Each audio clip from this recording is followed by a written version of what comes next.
تلوح ومنهج يتألق بسم الله الرحمن الرحیم. اللهم صل علی محمد و علی آل محمد کما صلیت علی ابراهیم و علی آل ابراهیم انک حمید مجید و بارک علی محمد و علی آل محمد کما بارکت علی ابراهیم و علی آل ابراهیم انک حمید مجید. عرض سلام و ادب و احترام خدمت همه شما خوبان و سروران، دوستداران برنامه امامان وهابی شیعه. الله رو بی نهایت سپاس از اینکه یک بار دیگر این توفیق رو قرین راه ما ساخت تا به همراه حضرت مولانا عبدالقدوس دهقان در برنامه دیگر از برنامه‌های امامان وهابی شیعه در خدمت شما خوبان و عزیزان باشیم و بررسی موضوعی دیگر از موضوعات مورد بحث این برنامه. در آغاز به نمایندگی از شما عزیزان و از طرف خودم خدمت حضرت مولانا عبدالقدوس دهقان عرض سلام و ادب دارم و خوش آمد میگم حضورشون رو در استودیو. جناب مولانا خوش آمدید. خدمت جناب عالی و تمامی بینندگان عزیز و ارجمندی که مشتاق این برنامه هستند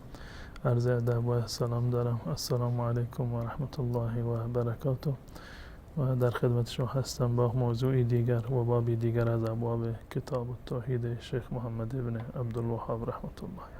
خدمت از ماست. خوش آمدید و افتخار دارید حضرت مولانا. من اینجا روی کاغذ دوباره می نویسم که 6 ماه گذشت.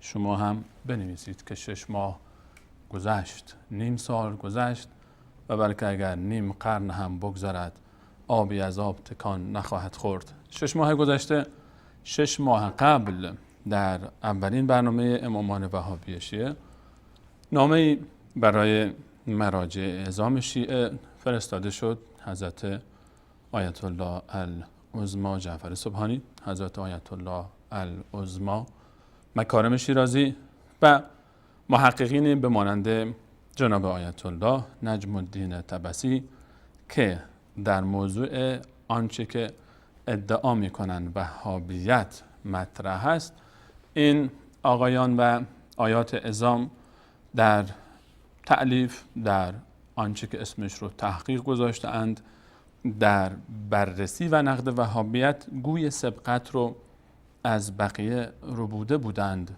در میدان رسانه منحصر داخل کشور.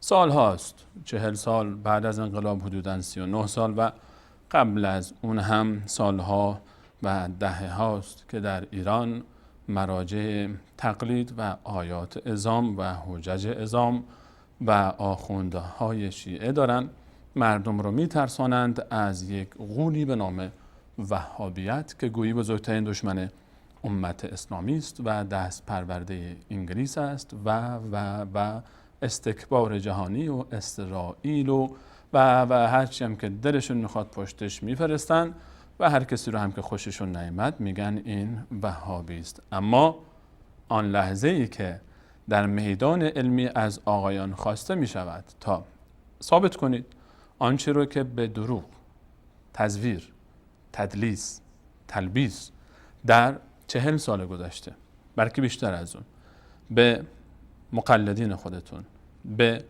عزیزانی که به شما اعتماد کرده بودند، پای منبر شما نشستن، کتابهای شما رو مطالعه کردن و به قول خودشون به اسلام ناب دست پیدا کردن، وقتی سوال مطرح میشه که شما این همه به اینها گفتید که وهابیت یک عقیده منحرف است و یک عقیده غیر اسلامی، سوال کردیم خیلی ساده. حضرت آیت الله مکارم شیرازی، جناب آیت الله عظما جعفر سبحانی و آقای و نجم الدین طبسی، بیاید ثابت بکنید که کجای کتاب توحید محمد ابن عبدالوهاب با عقاید امامان بزرگوار اهل بیت علیهم السلام تفاوت دارد؟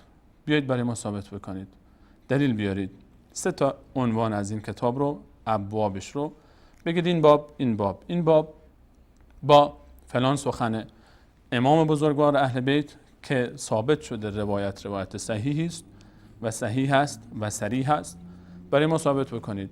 6 ماهه که ما میطلبیم از جناب آیت الله العظمی مکارم شیرازی، سخنگوی ولی فقیه نائب بر حق امام زمان و مشهورترین مرجع تقلید رسانه‌ای ایران، سلطان شکر و کارخانه های شکر در ایران و آنچه که به نام صاحب تفسیر نمونه هم ایشون معروفن، گرچه محال است که این کتاب مال ایشون باشه، همونجوری که خودشون هم نوشتن که این کتاب رو 20 نفر از مجموعه از محققین شیعه 10 تا از بزرگترین هاشون رو در ابتدای کتاب نام بردن نوشتن و به نام ایشون زده شده است. به هر حال ما ایشون رو با عنوان کتاب تفسیر نمونه میشناسیم. جناب آیت الله العظمی مکارم شیرازی 6 ماه گذشت و هنوز هم مقلدین شما، شاگردان شما، پای منبری های شما، کسانی که از صدا و سیمای تلویزیون ولایت فقیه صحبت های شما را میشنوند، به حقانیت ادعای شما درباره وهابیت نه تنها شک نکرده اند بلکه یقین یافتند که هر آنچه که شما گفتید دروغ بود. اگر هنوز هم امیدی دارید که پیروان شما همچنان به صحبت‌های شما اعتماد بکنن، هنوز هم فرصت باقی است. ما همچنان منتظر پاسخ شما هستیم که ثابت کنید آنچه به اسم وهابیت به مردم خورانده اید و در ذهن اونها تزریق کرده اید در غیاب یک مسجد اهل سنت در تهران و یا یک رسانه سنی دولتی در ایران و یا یک انتشاراتی که حق چاپ به عقاید محمد ابن عبدالوهاب در ایران بدهد، شما بیایید و ثابت بکنید که این آنچه که شما گفتید واقعا راست بود. اما نصف سال که گذشت، هیچ نصف قرن هم بگذرد، هرگز نخواهید توانست پاسخ بدید، چون از اساس به مردم با عرض پوزش از همه شما بینندگان عزیز دروغ گفتید. اگر دروغ نمی گفتید پاسخ داشتید و فرار نمی کردید. ببینیم تا چقدر طول میکشه این انتظار. ما همچنان منتظر پاسخ سوال خود از طرف حضرت آیت الله العظمی مکارم شیرازی و حضرت آیت الله العظمی جعفر سبحانی و بقیه مراجع تقلید شیعه هستیم برای اثبات اینکه محمد ابن عبدالوهاب اعتقادش با امامان بزرگوار اهل بیت تفاوت داشته است. این گوی و این میدان در ادعا کردن که همه میتونن ادعا بکنن، اما در عمل بیایید و ثابت بکنید. همچنان برنامه امامان وهابی شیعه منتظر پاسخ است. در خدمت شما عزیزان خواهیم بود و حضرت مولانا ابن قدوس دقان و بررسی ابواب دیگری از کتاب التوحید شیخ محمد ابن عبدالوهاب تا دروغی که سالهاست گفته میشه بیشتر ثابت بشه. گرچه تا الان هم دیگه برای کسی فکر نمی کنم شکی باقی مانده باشد، اما باز هم برای اتمام حجت بیشتر. حضرت مولانا در خدمت شما هستیم و بعد از گذر 6 ماه و نصف سال از سوالی که شما مطرح کردید در برنامه امروز برای ما بینندگان چه بابی رو انتخاب فرمودید؟ الحمد لله رب العالمین و الصلاة والسلام علی نبینا محمد و علی آله و صحبه اجمعین. همان گونه که شما هم اشاره فرمودید، واقعا وسعت و گستردگی تبلیغات علیه تفکری به نام وهابیت در ایران به حدی بوده که بخش عظیمی از انتشاراتی های شیعه و کتاب هایی که شیعه چاپ کردند خصوصا در قم و بخش عظیمی از صدا و سیما و امکانات دولتی و ملی ایران را بسیج کردند برای تبلیغات در این زمینه که واقعا در طول این 4 دهه بسیار گسترده و وسیع بوده. در بعد تبلیغات، در بعد شایع پراکنی و در بعد شبه پراکنی واقعا دست کم نگذاشتند آقایون. اما به همان میزان که تبلیغاتشون گسترش داشته، شایع پراکنیشون وسیع بوده، میبینیم که در میدان عمل و در میزان بحث علمی حرفی برای گفتن میبینیم که نداشتند.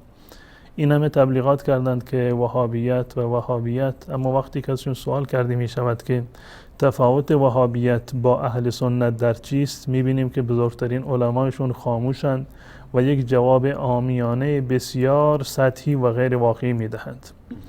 و وقتی که ما ازشون سوال کردیم، یک سوال علمی دقیق و مشخص، که تفاوت عقیده امامان اهل سنت و الجماعت با عقیده محمد ابن عبدالوهاب رحمت الله علیه در چیست، باز هم میبینیم که سکوت محض و مرگباری هست که نشان از واهمه‌ای دارد که آقایون از بیان حقیقت و واقعیت دارند. زیرا که اگر واقعیت را بگویند، متاسفانه یا خوشبختانه تمام تبلیغاتشون و تمام شایعات و شبهاتی که خودشون افکندند از بین می رود. تیشه به ریشه خودشون میزنند. و اگر واقعیت رو هم نگویند، جواب غیر علمی بدهند که ما منتظر هستیم که دوباره نقد بکنیم و در میزان بحث علمی انشاءالله در پیشگاه بینندگان عزیز اینو مطرح بکنیم، و بدین خاطر متاسفانه تاکنون هیچ جواب و پاسخ درستی رو ندادن. و همان گونه که شما اشاره کردید، در موازات محدودیت‌های سیاسی که در ایران برای کسانی که معتقد به ولایت فقیه و خط مشی که خودشون مشخص کردن وجود داره، در کنار این محدودیت‌های سیاسی محدودیت‌های مذهبی هست، محدودیت‌های قومی و ملی هست، محدودیت‌های فکری هست. بحث انتشارات رو شما مطرح کردید که واقعا اهل سنت و الجماعت آزادی ندارن در این زمینه، و بعد از گذشتن از هفتخان رستم اگر قرار باشه کتابی هم چاپ بشه، باید با تیتر و عنوان مخصوص و ویژه اهل سنت یا از دیدگاه اهل سنت، همون چیزی رو که خود تشخیص میدهند، و هیچگاه نگذاشتند که تفکر صحیح اهل سنت و الجماعت که برگرفته از قرآن و سنت هست آن را مطرح بکنند در جامعه، و اجازه بدهند که مردم فهیم ایران خودشان در پی حق باشند و حق را لمس بکنند و درک بکنند و معتقد به آن باشند.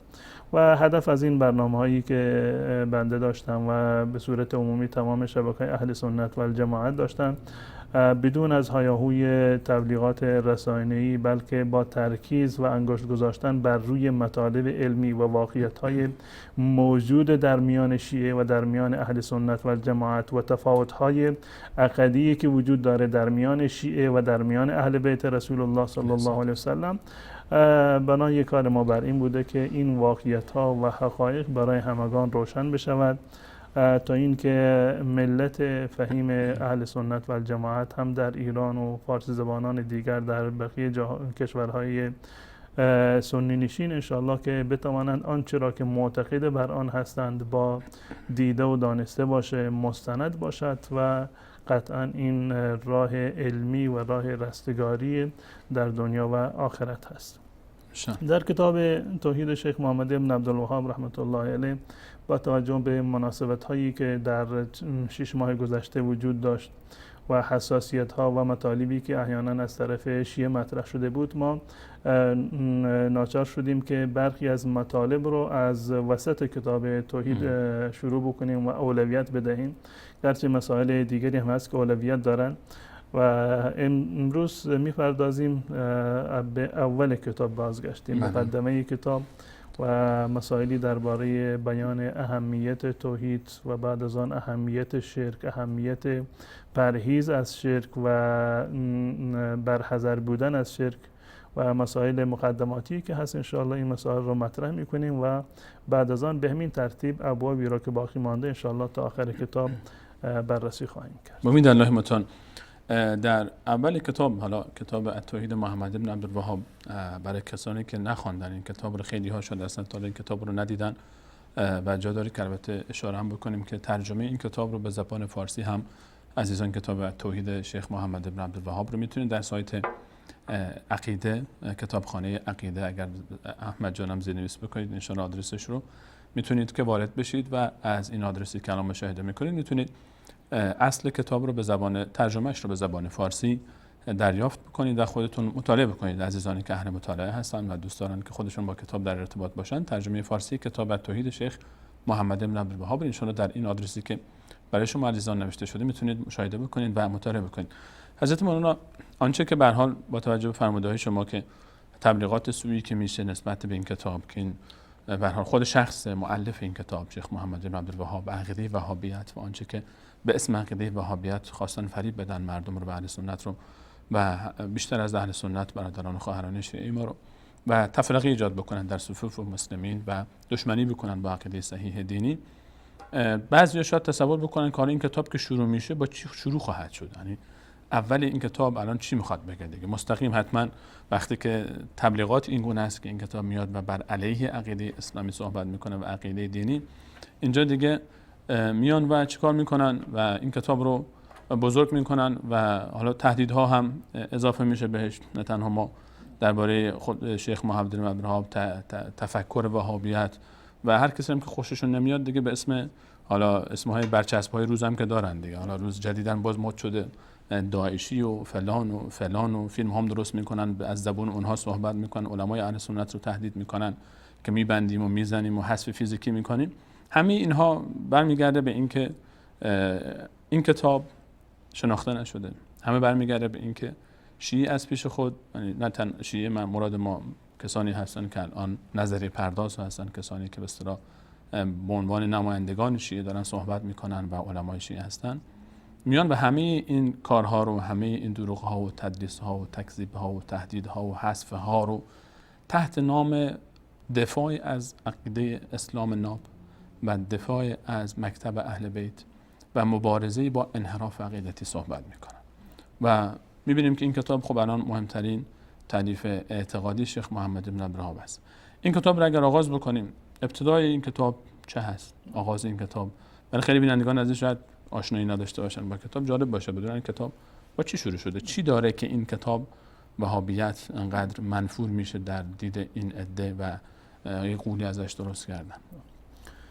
همون گونه که شما هم اشاره فرمودید در مورد تفکر شیخ محمد بن عبدالوهاب رحمت الله علیه که متاسفانه در طول این سالیان دراز و تاریک شیعه یک طرفه صحبت کردن، هر نسبت ناروایی که بوده به اهل سنت و الجماعت و بالاخص به شیخ محمد بن عبدالوهاب رحمت الله علیه و جریان نهضت بیداری و توحیدی که ایشان داشتند، متاسفانه تهمت‌ها و انگه‌های بسیار زیادی رو زدند که بارزترین این موارد شبهه تکفیر بوده و تهمت تکفیر که محمد ابن عبدالوهاب و ابن تیمیه و به صورت کلی عربستان سعودی و آل سعود تکفیری هستند، کسانی هستند که داعش را حمایت می کنند و تبلیغات سوی در این زمینه که متاسفانه یا خوشبختانه این مسائل برای همگان واضح و آشکار شد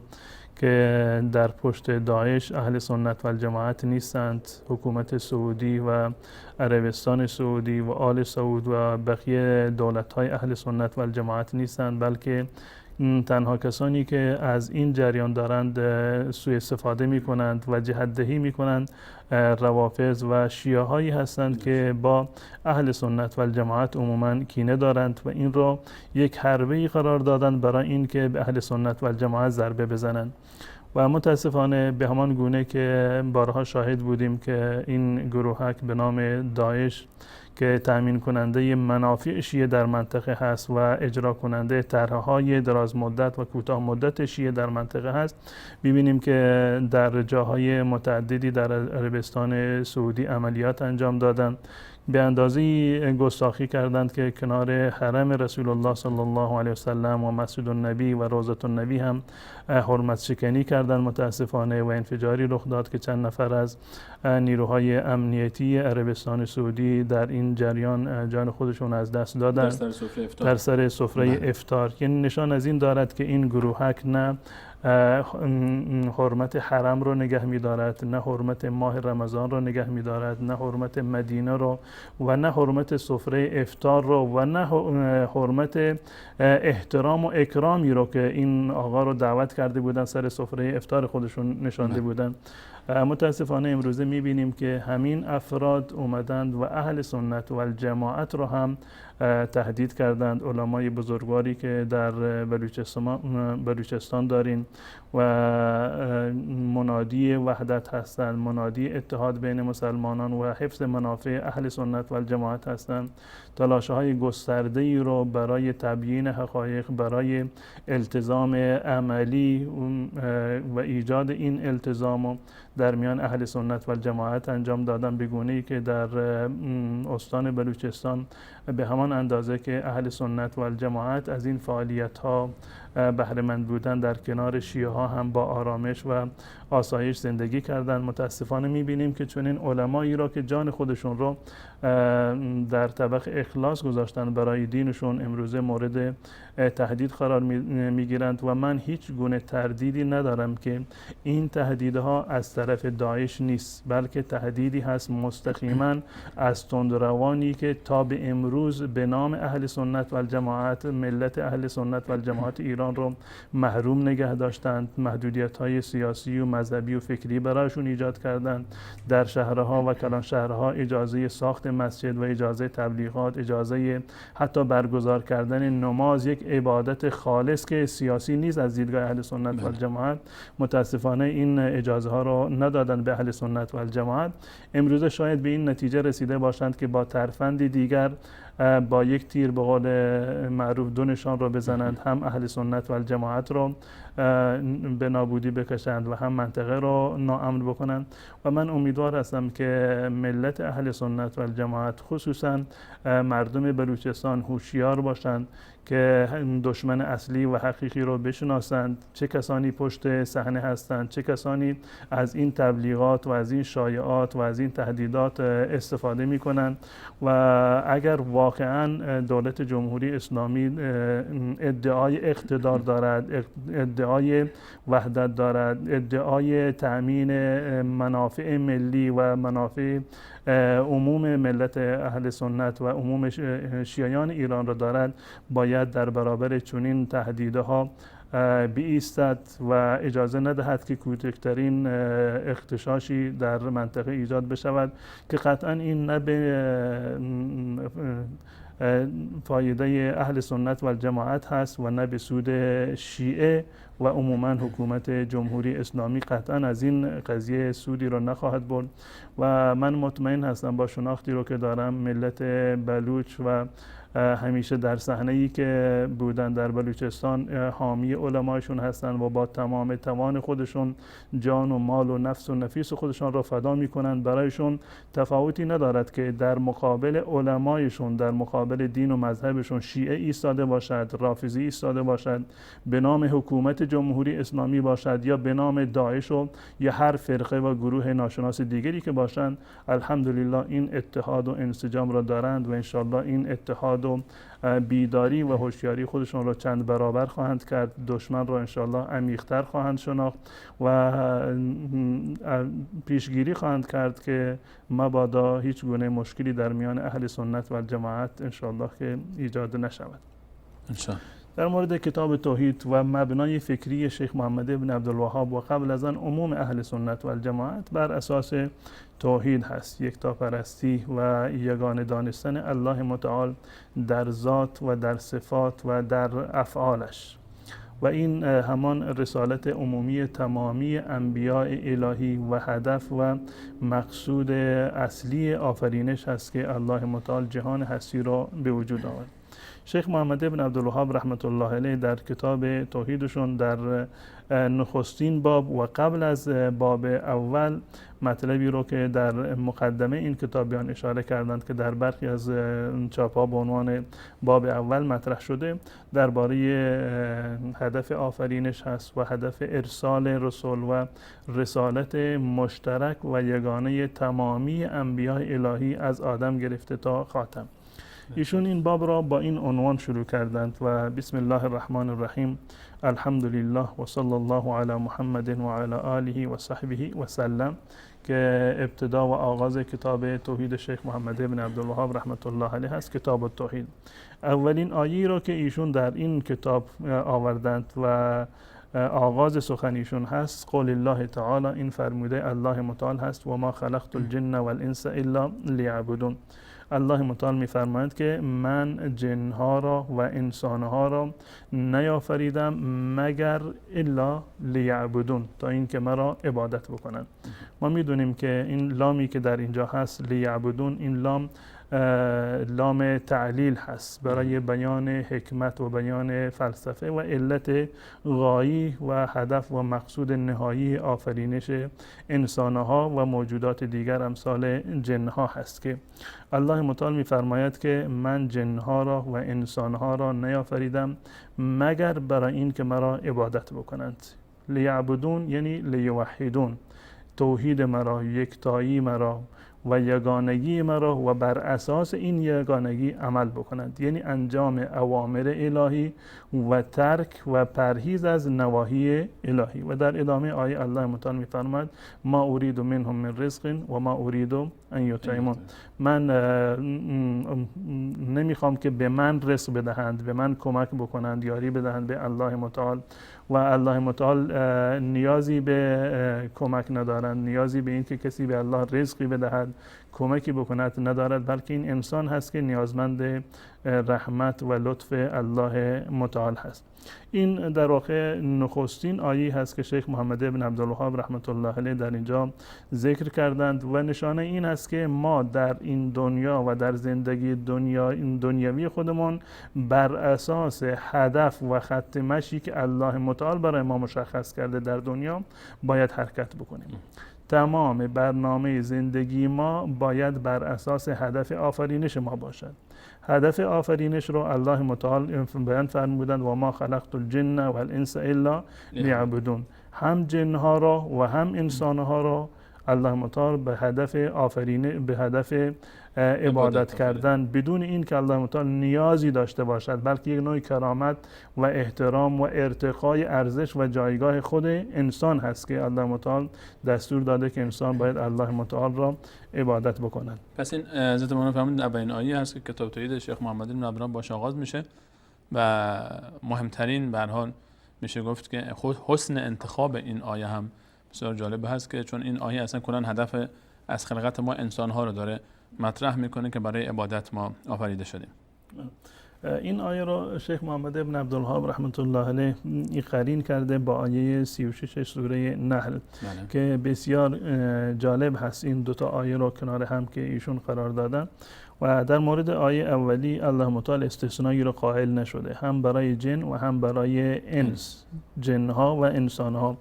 و جن به این خاطر یک عالم غیبی هست، یک موجوداتی هستند، یک عالمی هستند مانند عالم انسان ها و یک جهان خاصی رو دارن و بدین خاطر که از دید انسان مخفی هستند و قابل رؤیت نیستند، اسمشون هم در واقع دلالت بر وجودشون داره، بر خاصیت و ویژگی جسمانی که دارند، یعنی ناپدید هستند، پوشیده و پنهان هستند از دید انسان ها. و خود این ماده جیم و نون در زبان عربی به معنی پوشش میاد، چه بگیم که جنه که به معنی عالم جن هست، یا جنه که به معنی باغ هست، یا جنه، یعنی به هر تعبیر و هر تلفظی که خوانده بشود دلالت بر ستر و پوشیدگی می‌کنه. جنه به معنی سپر هست و جنه که به معنی باغ هست، از بس که درختان بالا میشوند یک پوششی هستند بر روی زمین که در واقع زمین دیده نمی شود. و جن همچون که از دید مخفی هستند و دیده نمی شوند اونها را جن می گویند. در قرآن کریم هم داریم فلما جن علیه اللیل و رأى کوکبا مثلا، وقتی که شب پوشیده شد پوشید. بله. در کنار این آیه که هدف آفرینش هست، بعد از آن شیخ محمد ابن عبدالوهاب رحمت الله علیه هدف ارسال پیامبران را برای این مخلوقات مشخص کرده. اصل هدف آفرینش جن و انس عبادت و توحید و یگانگی و یکتاپرستی الله متعال هست. هدف ارسال پیامبران، مبعوث کردن و برگزیدن انبیاء الهی چی هست، این رو باز در آیه دوم شیخ محمد ابن عبدالوهاب این رو مطرح کرده و قولی تعالی ولقد بعثنا فی کل امة رسولا ان اعبدوا الله واجتنبوا الطاغوت، آیه 36 سوره نحل.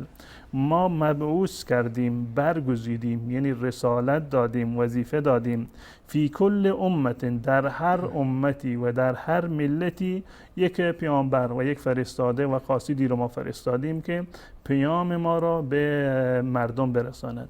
الان این پیام چی هست؟ همان پیامی که آدم داشته، نوح داشته، ابراهیم داشته، خاتم هم دقیقا همان پیام را داشته و این پیام مشترک این بوده که ان اعبدوا الله واجتنبوا الطاغوت، که شما الله متعال را عبادت بکنید و از طاغوت پرهیز بکنید. طاغوت یعنی هر کسی و هر چیزی که به موازات الله و غیر از الله عبادت کرده بشود. این معنی طاغوت است. هر کسی و هر شخصی، انسانی، جنی، غیر از آن موجود دیگر که در موازات الله متعال یا مانند الله متعال در مقابلش عبادت بشود، خشوع و خضوع بشود، این در واقع تبدیل به یک طاغوت می شود. که در این آیه الله متعال به دو نقطه اشاره کردند: ان اعبدوا الله واجتنبوا الطاغوت. این نفی و اثبات همیشه هست در بیان عبادت الله متعال، همان گونه که ما میگیم لا اله الا الله، هم نفی هست و هم اثبات هست. لا اله، معبودی وجود ندارد الا الله، بجز الله. یعنی این که انسان مسلمان در کنار این که معترف به وجود الله هست، معترف به یگانگی و یکتایی الله متعال هست، در بعد ذات الله متعال، در بعد صفاتش، در بعد الوهیتش و در بعد ربوبیتش، باید در کنار این معتقد باشد که این ویژگی ها را غیر از الله کسی دیگر ندارد. یعنی تمامی این ویژگی ها را از غیر الله نفی بکند و تمام این ویژگی های اختصاصی رو برای الله متعال اثبات بکند. نفی و اثبات باشه. در این آیه هم نفی و اثبات است. ان اعبدوا الله، این اثبات هست، و اجتنبوا الطاغوت، شما از طاغوت باید پرهیز بکنید. الله متعال در اینجا اشاره می‌فرماید ولقد بعثنا فی کل امة، ما در هر امتی یک پیامبر و رسولی را فرستادیم. امت در اصطلاح قرآنی و در کاربرد قرآنی به چندین مطلب در واقع اطلاق می شود. اولین مدلول امت به معنی یک گروهی از مردم، کل امتن، یعنی هر طایفه‌ای، هر جمعی از مردم هست، مانند این آیه که ولقد بعثنا فی کل امة رسولا، یعنی در هر طایفه‌ای و در هر نسلی و در هر منطقه‌ای ما یک رسول و یک پیامبری رو در واقع فرستادیم. و گاهی وقتی امت در قرآن به معنی امام هم اطلاق می شود که به معنی امام هست، مانند که در مورد حضرت ابراهیم علیه السلام میاد که ان ابراهیم کان امتا قانتا. امت در اونجا این نیست که ابراهیم خودش یک امت بوده، ملت بوده، بلکه این که حضرت ابراهیم علیه السلام امام بودند.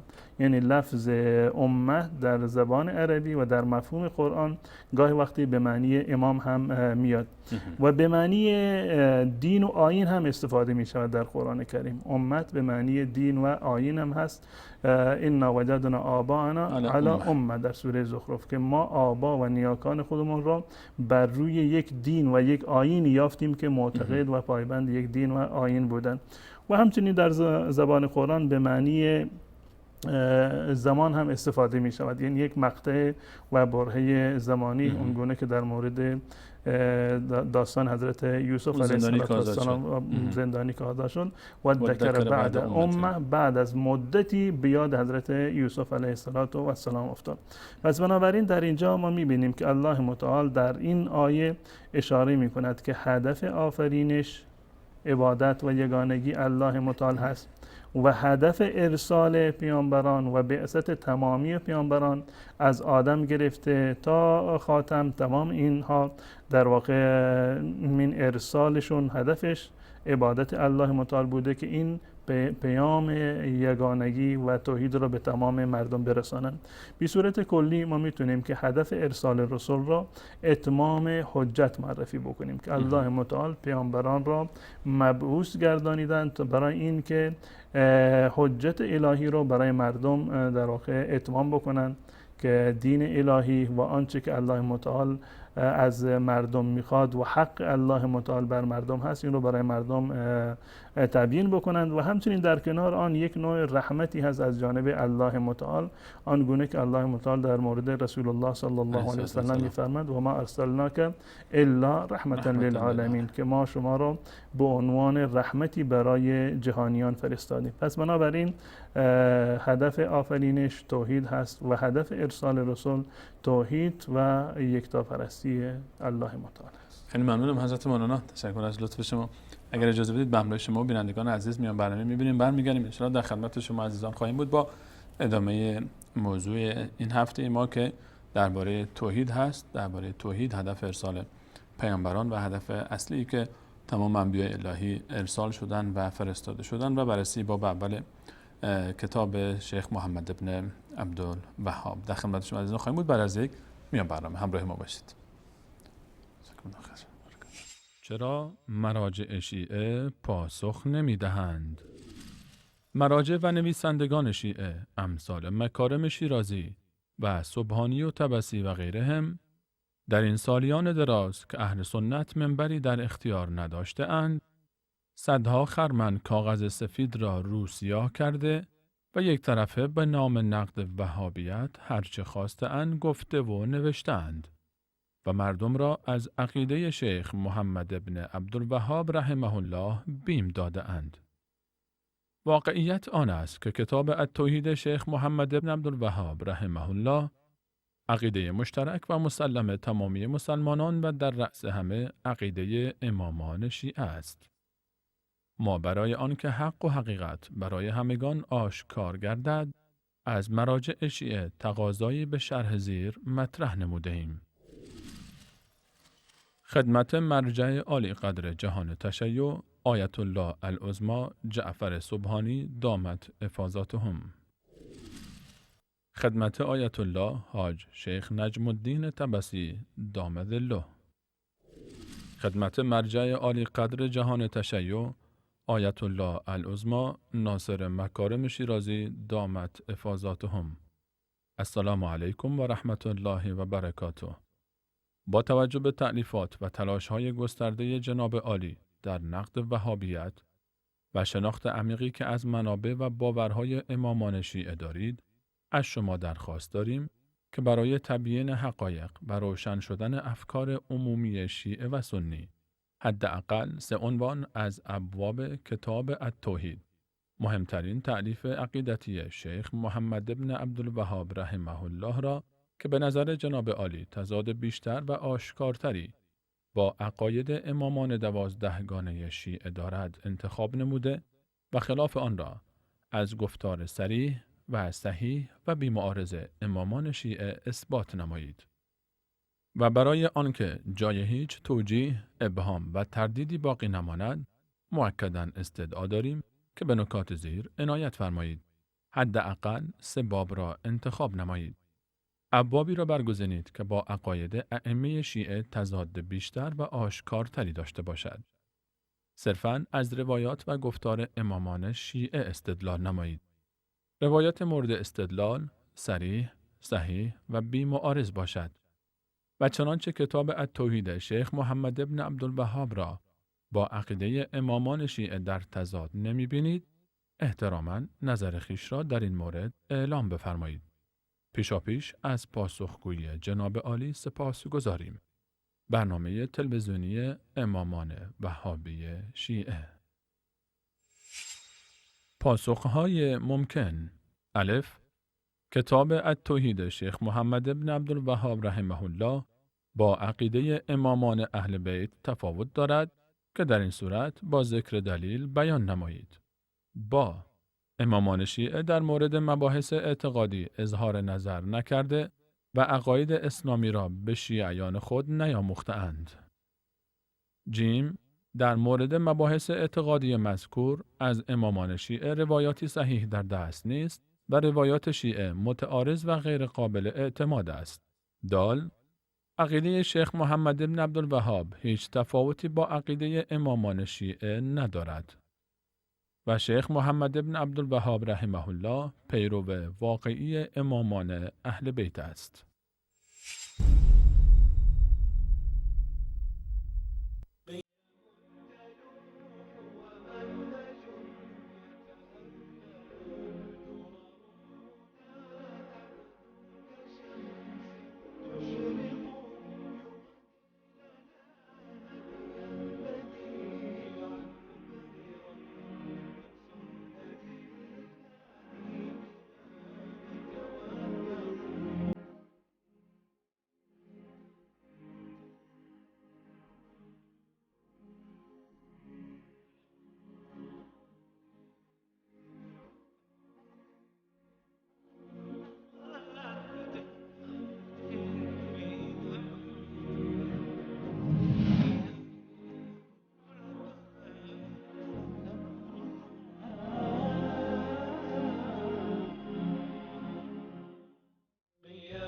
تلوح ومنهج يتألق درر هنا تبدو.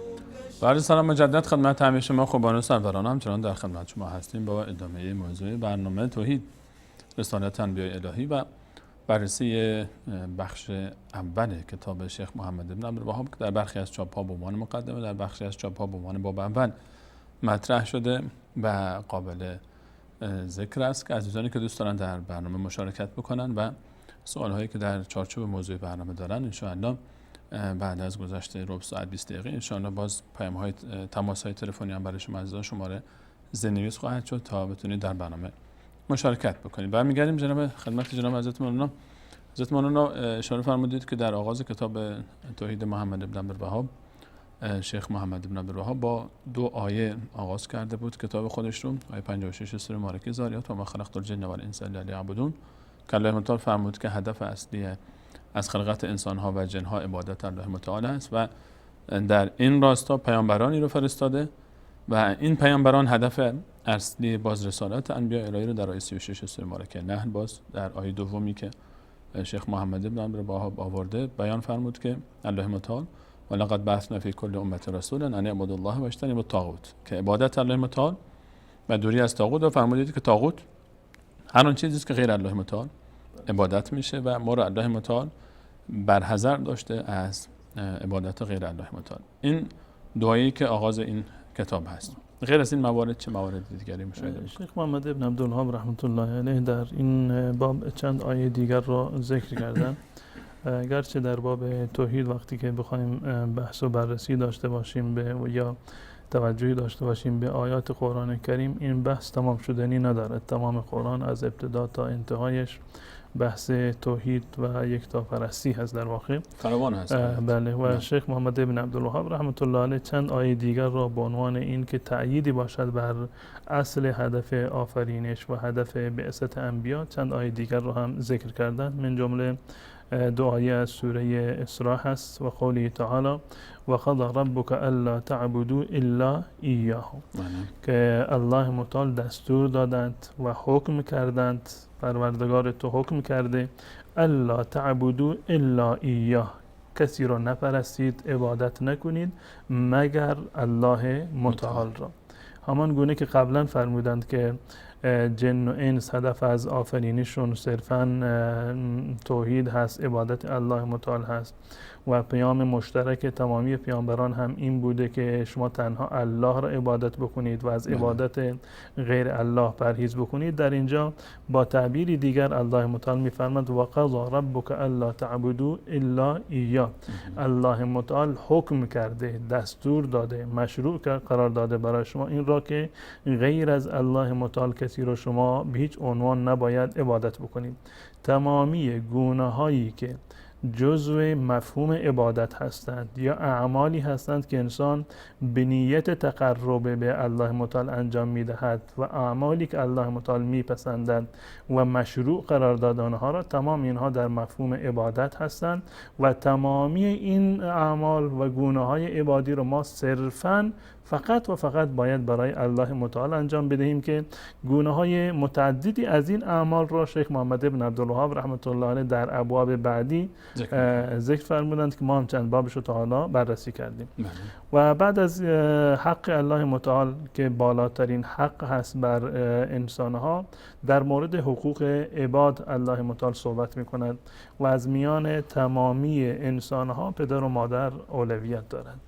یعنی در جنبه حق الهی حق الله مقدم هست و در میان انسانها حق پدر و مادر در کنار حق الله متعال در اولویت قرار دارد. و قضا ربک الا تعبدوا الا ایاه و بالوالدین احسانا. شما باید، الله متعال حکم کرده، دستور داده که شما به پدر و مادرتون احسان بکنید و نیکی بکنید و الله متعال بحث حق خودش را، عبادت خودش را بارها در قرآن کریم در کنار حق پدر و مادر و توصیه به احسان و نیکی به پدر و مادر ذکر کردند و توضیح دادند که اما یبلغن عندک الکبر احدهما او کلاهما فلا تقل لهما اف ولا تنهرهما. اگر پدر و مادرتون یا یکی به سن پیری رسیدن که معمولا در سن پیری نیاز به مراقبت بیشتری دارند، نیاز به تحمل بیشتری دارند از جانب فرزندان، الله متعال ما را توصیه کرده در این آیه که اگر پیر شدن پدر و مادرتون و شما بودید،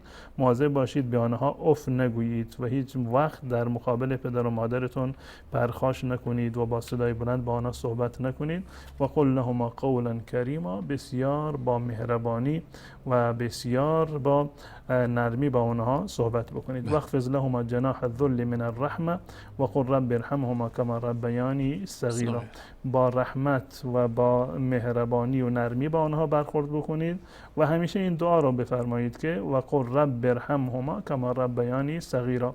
و این دعای بسیار زیبایی هست. همه آن کسانی که پدر و مادرانشون دوست دارند، چه آنهایی که پدر و مادرشون در قید حیات هستند یا از دنیا رفتند، این بهترین آیه و بهترین ایصال ثواب برای پدر و مادر هست که این دعا بکنیم که رب ارحمهما کما ربیانی صغیرا. پروردگارا به پاداش این که پدر و مادر ما را تربیت کردند، ما را پرورش دادند، بزرگ کردند، آنها را مورد رحمت خودت قرار بده.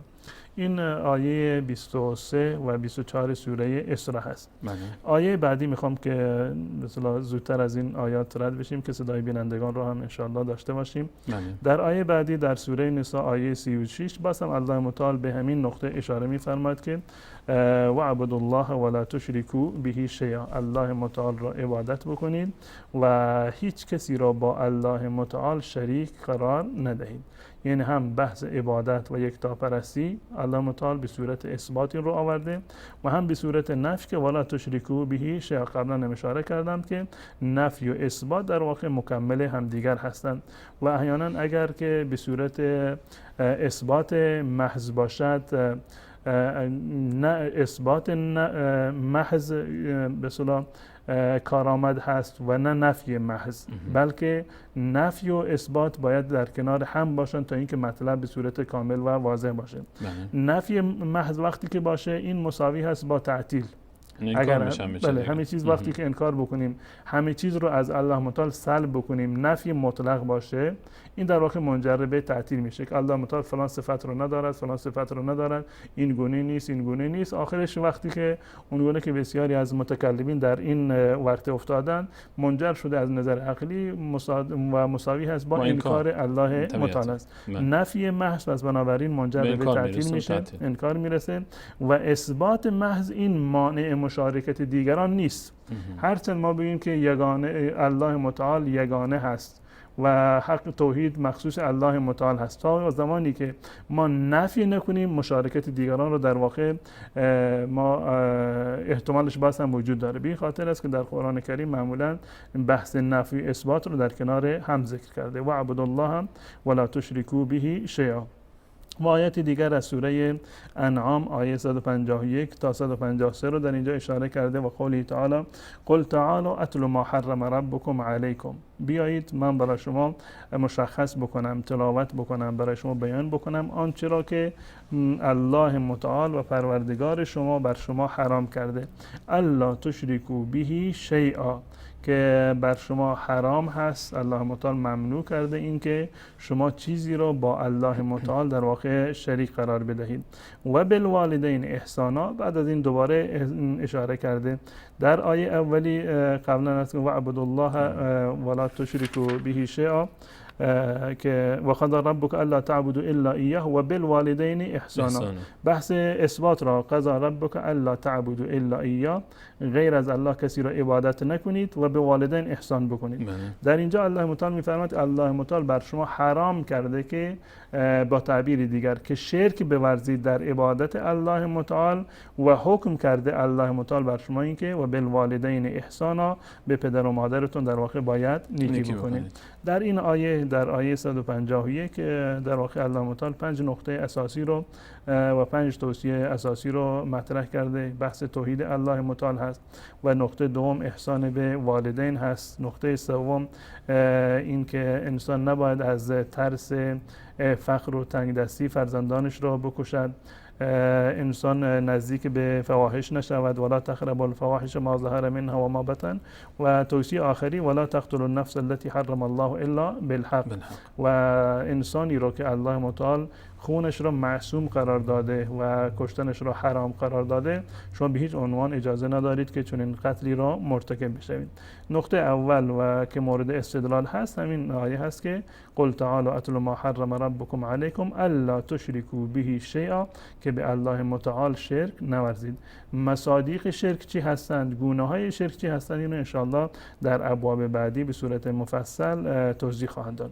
در رابطه با همین آیه شیخ محمد ابن عبدالوهاب رحمت الله علیه نقل قولی کرده از حضرت عبدالله ابن مسعود رضی الله تعالی عنه که امام ترمذی رحمت الله علیه این نقطه را آورده در مورد همین آیات که میگوید که من اراد ان ينظر الى وصیه محمد صلی الله علیه و سلم التي عليها خاتمه فليقرأ قوله تعالى قل تعالوا اتل ما حرم ربكم عليكم. این دو تا آیه را در اینجا ذکر کرده.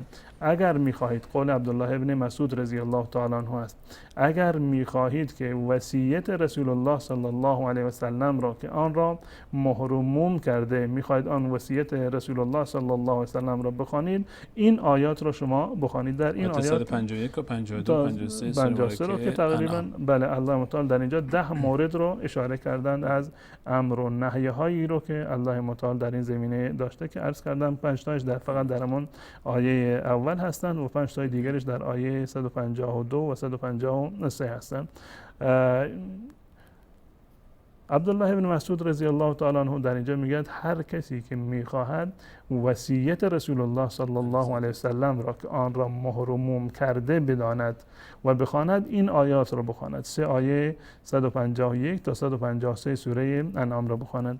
این نظر به اصطلاح عبدالله ابن مسعود رضی الله تعالی عنه است با توجه به اهمیتی که این آیات دارند. یعنی هم حقوق الله را ذکر کرده، هم حقوق عباد را ذکر کرده و هم گونه‌های دیگری را از اوامر و نواهی را ذکر کرده. در اینجا عبدالله ابن مسعود رضی الله تعالی عنه این آیات را آیات جامع و مانع میدونستند.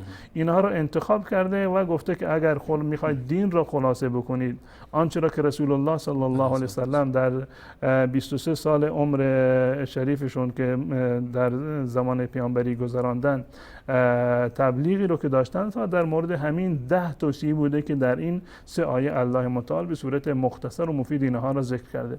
اگر میخواهید که پایبند وصیت رسول الله صلی الله علیه وسلم باشید و بر آن عامل باشید، این است که این 3 آیه را بخوانید و بر محتوای آن عمل بکنید. در واقع شما به وصیت رسول الله صلی الله علیه وسلم عمل کردید.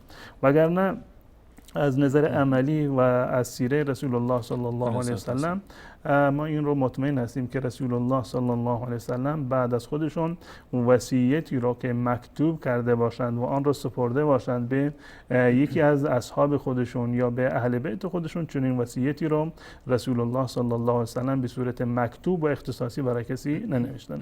هر چیزی رو که رسول الله صلی الله علیه وسلم بیان فرمودند ایشون مأمور بودند از جانب الله متعال که برای تمام مردم ابلاغ بکنند و عملا این کار رو انجام دادند و در حجة الوداع رسول الله صلی الله علیه وسلم تمام مسلمانان و اصحابی رو که حضور داشتند آنها را شاهد گرفتند که من مطالبی رو که از جانب الله متعال مأمور ابلاغشون بودند آنها را ابلاغ کردم و شما هم شاهد باشید که من این موارد را ابلاغ کردم. پس بنابراین هدف عبدالله بن مسعود رضی الله تعالی عنه از این جمله این است که این آیات جامع هست و شامل تمامی توصیه های رسول الله و احکام اصلی و اساسی دین مبین اسلام هستند.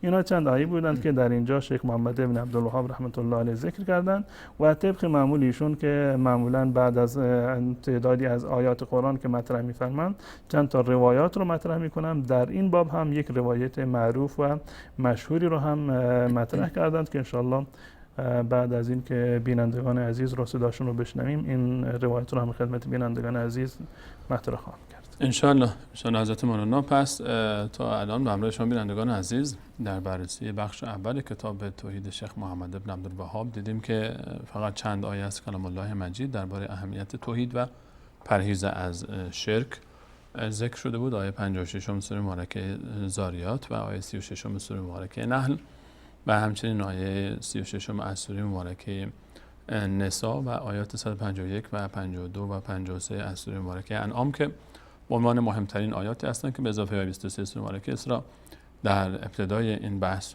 ذکر شد و ان شاء الله بحث ادامه خواهد داشت. با شماره‌ای که روی صفحه می‌بینید عزیزان میتونید تماس بگیرید و در برنامه امروز مشارکت بکنید. عزیزانی که دوست دارند در موضوعات مطرح شده در برنامه امامان وهابی شیعه مشارکت بکنن و پاسخ این سوال رو هم حتما ایشان رو عزیزان با ما در میان بگذارید که چرا علما و مراجع شیعه پاسخ نمیدهند و با وجود اینکه 6 ماه گذشته و ما سوالی که مطرح کردیم و نامه‌ای که پیوسته داره پخش میشه، یعنی به صورت روزانه ما داریم این نامه رو در شبکه جانی مثال حق پخش میکنیم و پخش خواهد شد و هر روز فکر کنم دیگه بینندگان حفظ شده باشن متن این نامه رو و سوال ها و پاسخ های ممکنی که در آخر این نامه بود و تا روزی که ما به پاسخ این نامه دست پیدا نکنیم این رو پخش خواهیم کرد. اولین بیننده و مشارکت کننده در برنامه امروز رو صداشون رو میشنوید. سلام علیکم. برنامه امامان وهابی شیعه بفرمایید. سلام بر شما، موفق باشید. خودتون رو معرفی میکنید یک بار دیگر. محمد هستم از مشهد. آقا محمد از مشهد، خوش آمدید. نظر شما درباره عدم پاسخگویی مراجع شیعه بعد از گذر 6 ماه چیست؟ چرا به نظر شما پاسخ نمیدن؟ بله جناب آقای عبدالقدوس دهقان، اولا که سلام عرض میکنم خدمت آقای دهقان. بفرمایید. بله جناب آقای قزوینی 4 سال یک نامه‌ای دادن به جناب آقای آل شیخ. جناب آقای محمد آقا، ما نه نماینده آل شیخ هستیم و نه مدیر دفتر ایشون هستیم و نه مسئولیتی درباره نامه آقای قزوینی با آل شیخ که بوده یا نبوده. لطفاً تاریخ رو بگذارید کنار. الان آنچه که ما خواستیم از حضرت آیت الله العظمی مکارم شیرازی و دیگر آیات اعظام یک سوال بسیار ساده است. فکر کنید من به عنوان یک شیعه دوستدار اهل بیت و اینکه به دنبال حق و حقیقت هستم از ایشون یک استفتاء کردم و یک سوال خواستم. به نظر شما چرا بعد انقدر پاسخ این نامه و این سوال 6 ماه به درازا بیانجامد؟ بله لطفاً هم تو صحبت من نپرید. شما از موضوع خارج نشید. ببینید آقا محمد جواب سوال من مشخصه و هیچ ارتباطی با آل شیخ و محمد ابن به آن کسانی که در عربستان سعودی هستند. ما شبکه جانب سال حق یک نامه نوشته و یک سوال و یک جواب. بفرمایید. بله جناب آقای عبدالقدوس دهقان، میخواد بگم که آیا نامه بهتر است یا مناظره که 4 ساله که آقای دهقان گفتن بیایم مناظره؟ آقای دهقان برای آقا محمد آقا سوال من فکر کنم واضح بود. لطف کنید سوال من رو با سوال جواب ندید. سوال من رو با سوال، جواب من رو بدید بعد سوال کنید. سوال رو با سوال جواب ندید. شما جواب ندارید، فکر کنم شما مثل آیت الله مکارم شیرازی بی جواب موندید بعد سوال مطرح میکنید. شما پاسخ بدید بعد سوال مطرح کنید. این سوالی که مطرح شده آقا محمد آقا شما به عنوان یک شیعه منصف، آیا واقعا عقیده محمد ابن عبدالوهاب با امامان اهل بیت تفاوت داره در نزد شما؟ اولین تفاوتش اینه که جناب آقای عبدالوهاب ایشون گفتن که خداوند جسم نیستش و شاب امرد، یک جوان موفقریه. حالا در کجا گفته که اهل بیت؟ جناب آقا محمد آقا اجازه بدین دیگه، حالا اهل بیت کجا گفتن که خداوند یک جوان موفقریه؟ جناب محمد آقا شما همین حرفی رو که مطرح میکنید سندش رو ما بدید. نه چش، اجازه بدین. بسم الله. یک دقیقه اجازه بدین.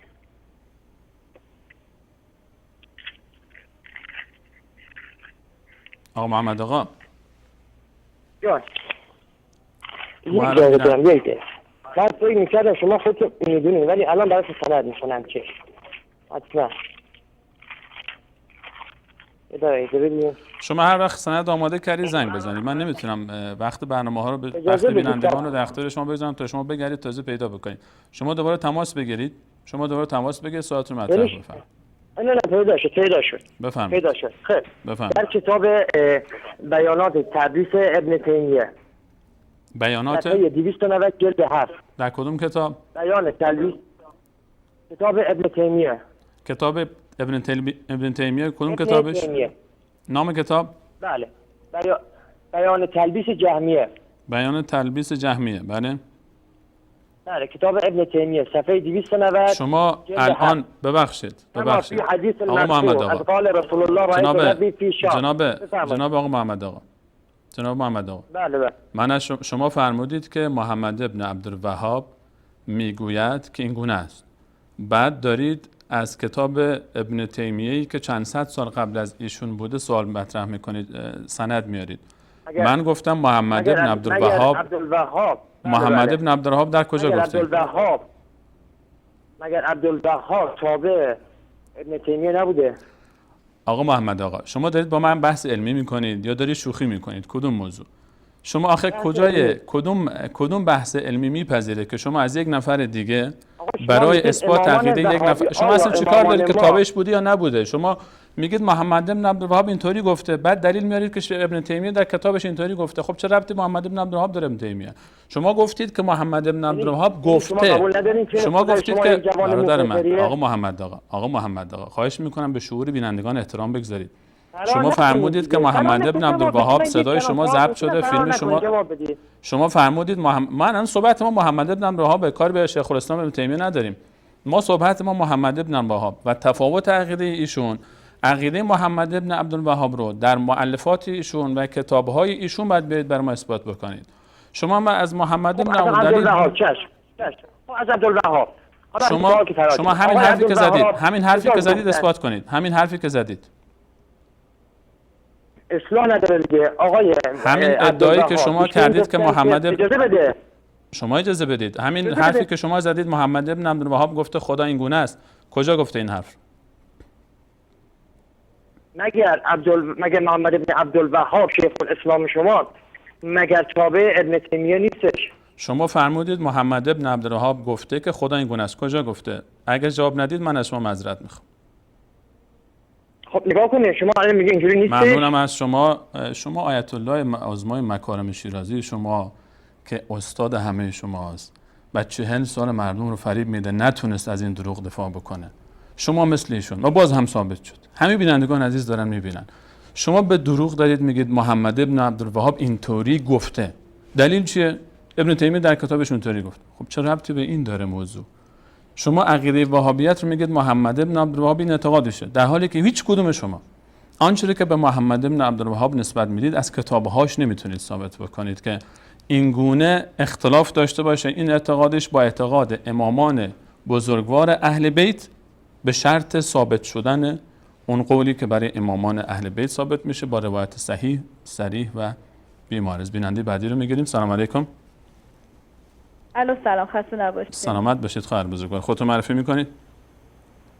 من از ایران تماس میگیرم. از فقط ایران. میخوام بگم که خدا رو خیلی شکر میکنم، خیلی خیلی خدا رو شکر میکنم که امثال اینجور آدما میان و واقعا فهم و درکشونو و این مذهب دروغیشون واقعا بیننده ها متوجه میشن. برای رسواییشون اینجور آدما میان، خیلی خوبه، خیلی خوبه که واقعا با وجود اینجور آدما اینا خیلی خوب دیگه رسوا شدن.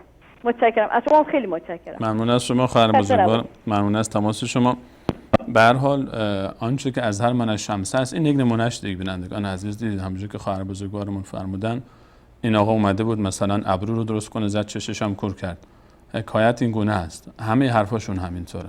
اگر دلیلی می داشتن، اگر جوابی می داشتن، 6 ماه بیش از 180 روز گذشته حتما جواب میدادن. بیننده بعدی رو میگیریم. سلام علیکم. برنامه امامان وهابی شیعه، بفرمایید. سلام علیکم و رحمت الله. علیکم السلام و رحمت الله و برکاته. نام شما چیست؟ نام ما خورشید است. خورشید جان فرمودید. خورشید؟ بله بله. خوش آمدید، خوش آمدید. در خدمت شما هستیم. به نظر شما چرا پاسخ نمیدهند سوال ما رو 6 ماه است؟ من میخواستم که نام شما نمیشه یا نه؟ جناب مولانا صدای شما رو میشنوند و صدای شما در استودیو در حال پخش است. بفرمایید. میخواستم که نام فرزندم رو عرش نمیشه. سوال شما کاملا خارج از موضوع برنامه است، ولی حضرت مولانا پاسخ خواهند داد. چی فرمودید؟ نامشون رو چی میخواید بگذارید؟ فرزندم رو عرش میشه. عرش؟ بله. عرش. چشم، ان شاء الله جناب مولانا بله. پاسخ خواهند داد. ممنون از در امان شما. الله باشید. همچنین در امان الله متعال بشید. ممنون از بیننده گرامی. من خواهش من از همه شما عزیزان این هست که گرچه در برنامه پرسش و پاسخ هم حضرت مولانا پاسخگوی سوال‌های فقهی شما هستند، اما این برنامه مجالش کلا متفاوت است و درباره مسائل اعتقادی داریم صحبت می‌کنیم، نه مسائل فقهی. اگر در این باب صحبتی دارید مطرح بفرمایید. و 6 ماه گذشته است، همچنان ما منتظر پاسخ هستیم تا یک نفر پیدا بشه و بیاد. الیس منکم رجل رشید؟ آیا یک نفر در بین شما نیست که این جرأت رو در خود بیابد به این سوال پاسخ دهد که عقیده محمد ابن الوهاب با امامان اهل بیت تفاوتش چیست؟ بیننده بعدی. سلام علیکم. برنامه امامان وهابی شیعه، بفرمایید. سلام، خسته نباشید. علیکم السلام و رحمت الله و برکاته. خودتون رو معرفی میکنید؟ من حسن هستم از اهواز. حسن آقا از اهواز، خوش آمدید. به نظر شما حسن آقا چرا آیات اعظام شیعه این سوال ما رو پاسخ نمیدهند؟ ببخشید مزاحم شدم، ولی میخواستم بگم که مثلا مع الاسف واسه شیعیان که تا یک حرفی از قرآن یا از سنت زدی یک برچسب وهابیت رو بهت میزنن. خیلی واسهشون متاسفم. حقیقتا هم این گونه است. نکته بسیار مهمی رو اشاره فرمودید. متاسفانه انقدر دوری از آیات قرآن و تعالیم گوهربار رسول صلی الله علیه و سلم زیاد هست که تا کسی از قرآن دلیل میاره، از سنت صحیح رسول صلی الله علیه و سلم، میگن تو وهابی هستی. بله بله، متشکرم از برنامه مقدس شما. سلام برسونید. سلام علیکم. بزرگواری شما رو میرسونیم. ممنون از شما. و علیکم السلام. بیننده بعدی. سلام علیکم. برنامه امامان وهابی شیعه، بفرمایید. بله. سلام بر شما. خودتون رو معرفی میکنید؟ بله. السلام علیکم و رحمت الله و برکاته. علیکم السلام. مادر محمد آمین هستم از افغانستان به دماغ. بفرمایید، در خدمت شما هستیم. اگر سوالی در موضوع برنامه دارید؟ سلام و احترامات خدا خدمت استاد گرامی عبدالقدوس دیقان و شما استاد بزرگوار تقدیم میکنم. درباره موضوع برنامه‌تان قدر می‌کنم که بله بفرمایید، صدای شما در حال پخشه، بفرمایید. چیز روافض هیچ جواب ندارن که در مقابل شما بیان و جواب بتن، از خاطر هیچ وقت حاضر نهاد شدن نمیشون که در برنامه زیبای شما پاسخ چیز جواب شما را بدهند، چرا که مطلب دروغین و دروغی از هیچ اصل و بنیاد نداره و کس که مذهب دروغین باشه در کدام پاسخ ندارن دیگه. از این خاطر ترس داره نمیتونن که در برنامه زیبای شما در مقابل استاد عبدالخلوص دیخان آزاهشان و عزیز استاد محترم قسم میترسن که میگن جن بسم الله میترسن، اما قسم اونا هیچ وقت حاضر نخواد شدن. همین گونه است خواهر بزرگوار. ممنون از تماس شما و تشکر از لطف شما. تشکر میکنیم از این خواهر بزرگوار. بیننده بعدی رو میگیریم. سلام علیکم. برنامه امامان وهابی شیعه، بفرمایید. بیننده گرامی سلام بر شما، بفرمایید. برنامه امامان وهابی شیعه، بفرمایید. سلام علیکم عزیزم. علیکم السلام و رحمت الله و برکاته بر شما عزیز همه ما. خودتون معرفی میفرمایید گرچه نیاز به معرفی ندارید. جناب سلیمانی، من عبدالرحیم هستم از بیابونهای ساوه خدمت شما زنگ میزنم. سلام بر شما و همه مردم خونگرم ساوه و اون انارهای خوشمزش. ای عزیزم، آدم 1000 تا مثل شما پسر داشته باشه، 1000 تا مثل شما برادر داشته باشه، 1000 تا مثل شما همسایه داشته باشه. الله اکبر و ولله الحمد. و 1000 تا مثل شما عزیز داشته باشه. قربون شما برم، قربون مرامتون بریم. عرض کنم گوش میشنوید همه قال الله یا رسول الله.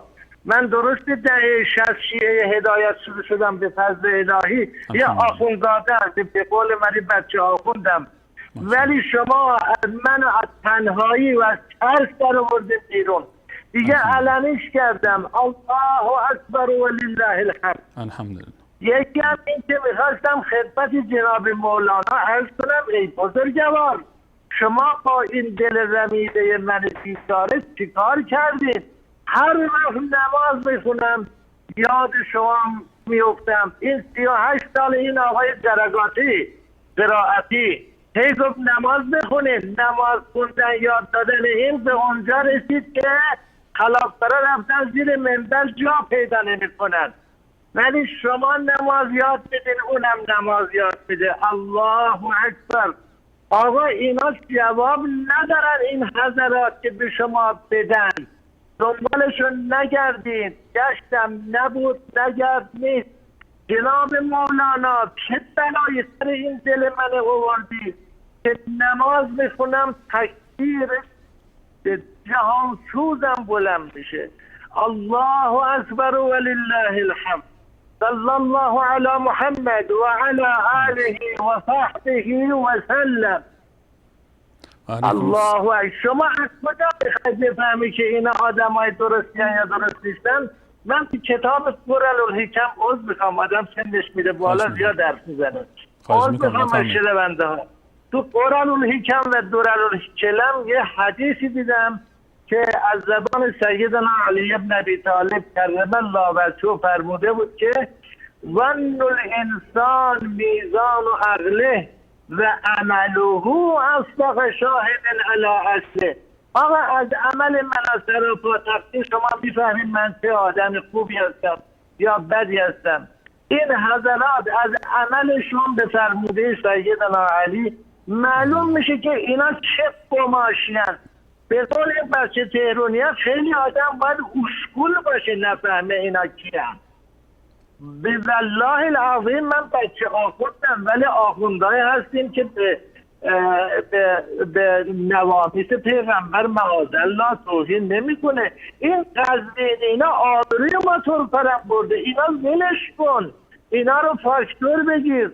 الله اکبر. اینا از بس حسودن، از بس کینه دارن. خدا آخر عاقبت ما رو بخیر کنه. اینها 80 سالشه میگه بریم قبل 1400 سالی سرداران اسلامو بکنیم، استخون چیزی مونده باشه آتیش بزنیم. الله اکبر. آدم بلهم اول اینها. آخه چرا ما بیدار نمیشیم؟ ای که ز خواب بخت بلندت به کوتهی گرود، بگو مؤذن خوش لهجه برکشد آواز. این یه قصیده که شعرهای عقب جلوش چرت پرت زیاده. این که شعر درست حسابی توش پیدا کردم. من از همینجا شما رو بغل میکنم، میبوسم جناب مولانا. حیف که این هیکل در به داغون من از جبهه تو خیر و برکت داشته. ما 36 سال من زمین گیرم، هیکلم زخم و زیلیه. میگم پروردگار از جرم ما دیگه اینجوری پاک شد دیگه اون دنیا ما رو کتک بزن رفته بودیم واسه مسلمان کشی. البته از اون جهل و نادانی و همدن نرفته بودیم. خدایا این پرچونگی منم درست از شما عزیزان عذر میخوام قربون همه شما برم.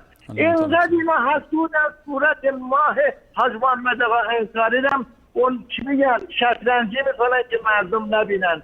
آقا این سر صورت این برای بچه های ما داد میزنه الله اکبر. یکی هم هر کسی که مزاحم برنامه شما بشه شامل صد عن سبیل الله هست. تو شما قال خودم نمیفرمایین که میفرمایین قال رسول الله قال الله تعالی. هر کسی که وقت شما را میگیره دریوری میگه به منزله صد عن سبیل الله هست. محترمانه قطعش کنیم بفرمایید بهش که به بچه تهرونیا ایز گوین برو دنبال کار زندگی. خیلی ممنونم لطف کردید. محتاج دعای خیر شما. الله مطال شما رو حفظ بکنه. فرق رحمت کنه. چه بچه‌ای تحویل اجتماع دادن؟ پدر مادر غزبینی هم چه بچه‌ای تحویل اجتماع دادن.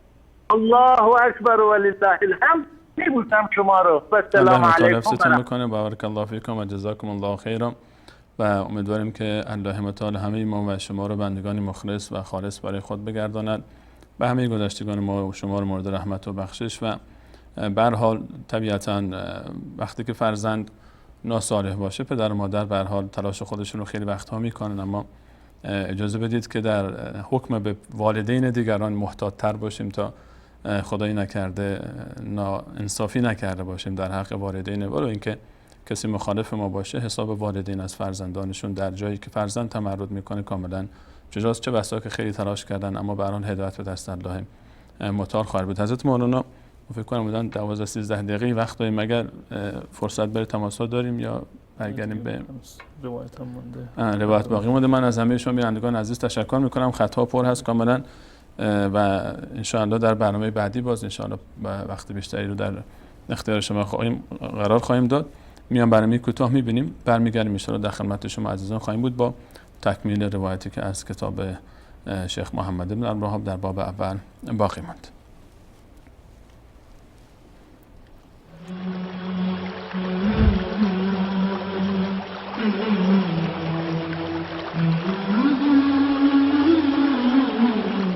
من بودم از قبل بس الحمدلله شکر خدا هدایت هم داد.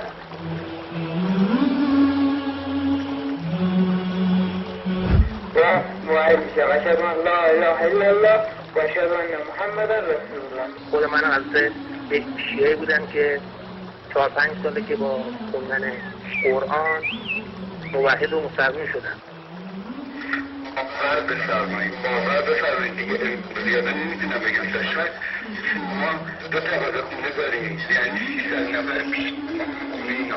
حالا قبلا مثلا عزاداری داشتیم که الان شده کلاس قرآن، همه شد قرآن خون با تفسیرش میکنن.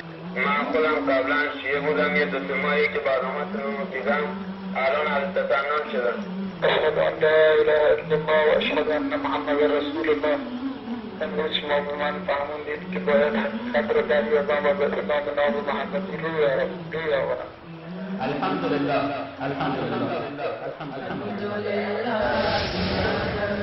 الوجود له حمدا يبلغنا رضا ابدا. فمن يريد الله ان يهديه يشرح صدره للإسلام. پس الله هر که را بخواهد هدایت نماید سینه اش را برای پذیرش اسلام می گشاید. ثم الصلاة على المختار سيدنا وآله الكرماء وصحبه الزهداء. الحمد لله. تلوح ومنهج يتألق با عرض سلام خدمت مجدد خدمت همیشه ما خوبان و عزیزان و سروران. حقیقت کتمان نخواهد شد، هرگز و هر روزی آشکار میشه و کشور ایران و سرزمین فارس که در تاریخ اسلام خوش درخشید و افتخارات به جای گذاشت، از خود بار دیگر به دامن توحید باز خواهد گشت، چه مشرکین بخواهند بپذیرند و چه نخواهند. ولو کریه المشرکون، این مردم، این سرزمین بار دیگر برای اسلام، برای توحید افتخار آفرین خواهد شد و نسل جدید، جناب آیت الله العظما مکارم شیرازی و دیگران، نسل جدید دیگه مقلد شما نخواهد بود که قلاده به گردن اونها بیاندازید و هر چی بخواید تحویلشون بدید و در مقابل یک سوال ساده هم 6 ماه عاجز بمانید. مردم دیگه دنبال شما نخواهند رفت. به فکر خود باشید که تاریخ شما رو لعنت نکنه. هنوز هم دیر نیست و قبل از وفات به فکر این باشید که یک روزی گناه همه این افراد به حساب شما نوشته شده و باید پاسخ بدید. قبل از مرگ توبه بکنید و بازگردید و اصلاح بکنید وضعیت خودتون رو که این احسنتم احسنتم لانفسکم و این اسأتم فلها. حضرت مولانا درباره روایتی که فرموده بودید اگر اشاره بفرمایید که باز در پایان اشاره به 2 سوالی که قابل جواب بود انشاءالله پاسخ. شیخ محمد بن عبدالوهاب رحمت الله علیه در اولین باب یا مقدمه این کتاب روایتی رو آوردن که در واقع بیانگر اصل عنوان کتابشون رو از این روایت گرفتند و استنباط کردند. کتاب التوحید که حق الله علی العبید هست به صورت کامل. بله، اسم کتاب به صورت کامل این هست که کتاب التوحید الذی هو حق الله علی العبید، کتاب توحید که توحید حق الله متعال بر بندگان هست. این نام را شیخ محمد بن عبدالوهاب رحمت الله علیه از این روایت گرفتن که معاذ بن جبل رضی الله تعالی عنه روایت کرده و میگه یک روزی من همراه رسول الله صلی الله علیه و سلم بر روی مرکبی سوار بودم، فقال لی که رسول الله صلی الله علیه و سلم به من فرمودند یا معاذ اتدری ما حق الله علی العباد و ما حق العباد علی الله، آیا میدانی که الله متعال بر بندگان چه حقی دارد و بندگان بر الله متعال چه حقی را دارند؟ فقلت الله و رسوله اعلم، من پاسخ دادم که الله و رسولش بهتر میدانند. این نشانه ادب والای حضرت معاذ بن جبل رضی الله تعالی عنه است. گرچه ایشون میدونستند یا به صورت ناقص میدونستند، قطعا جواب رسول الله صلی الله علیه و سلم جوابی کاملتر و شافیتر و پرمحتواتر خواهد بود. به این خاطر گفتند الله و رسوله اعلم. رسول گرامی اسلام صلی الله علیه و سلم حق الله و حق بندگان بر الله را این گونه معرفی فرمودند که حق الله علی العباد ان یعبدوه ولا یشرکوا به شیئا، همون چیزی که در آیات متعددی میبینیم که الله متعال به اون اشاره کرده، این که الله متعال را عبادت بکنند، جنبه اثبات عبادت برای الله متعال، ولا یشرکوا به شیئا و شرک نورزند به الله متعال، یعنی نفی عبادت از تمامی غیر الله، نفی تمام گونه های عبادت از تمام افراد غیر الله متعال.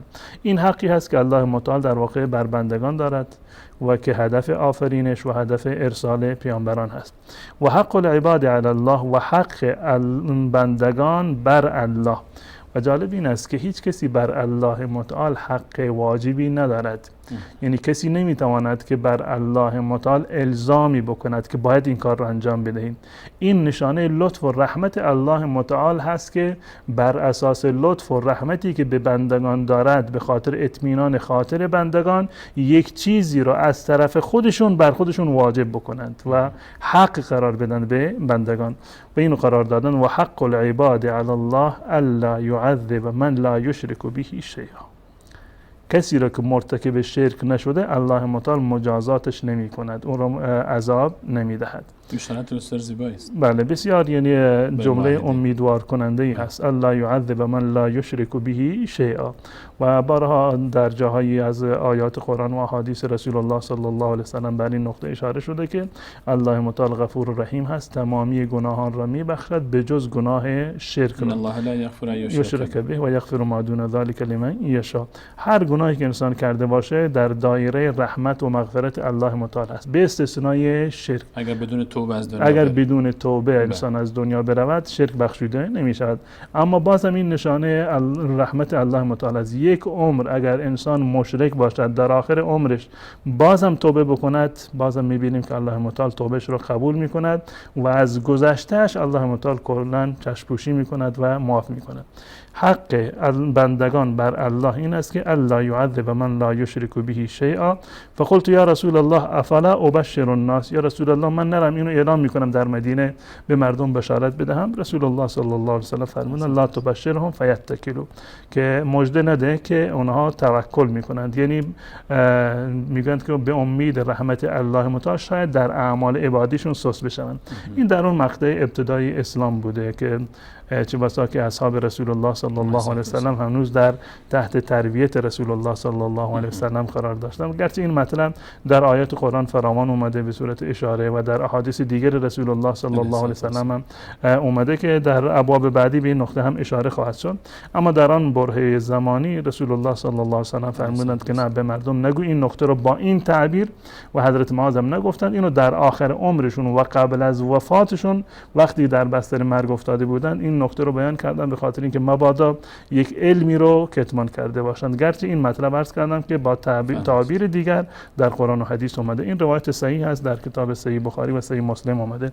این همین روایت رو در کتاب‌های شیعه هم هست، روایت اختصاصی اهل سنت و الجماعت نیست. به طور مثال در کتابی که ببخشید این چیزی که الان شیخ محمد بن عبدالوهاب گفت این عقیده وهابیت نیست، عقیده امامان اهل بیت است. بله، روایت ما در همین کتاب روایت شیعه هم داره که در صحیح بخاری و صحیح مسلم با سند اهل سنت و الجماعت اومده، در کتاب‌های شیعه با سند شیعه هم ذکر شده. تو الان هر چی گفتیم مشترک بین هر دو تا آیات قرآن که در به هر حال اگر کسی بگه قرآن ما نیست که خود به خودش حکم بر خودش، و این روایت هم در کتاب شیعه در کتاب شیعه است. کتاب بهار الانوار هست، جلد دوم این کتاب هست که از چاپ‌های قبلی جلد سوم و چهارم هست و در صفحه 11 این کتاب، و از چاپ‌های دیگر جلد 3 صفحه 11 این کتاب چاپ‌های دیگر هست، و روایت 21 هست در اینجا از کتاب توحید صدوق ذکر کرده، یا و دال در اینجا علامت زده، یعنی کتاب توحید شیخ صدوق حسن ابن علی ابن محمد عطار با سند شیعه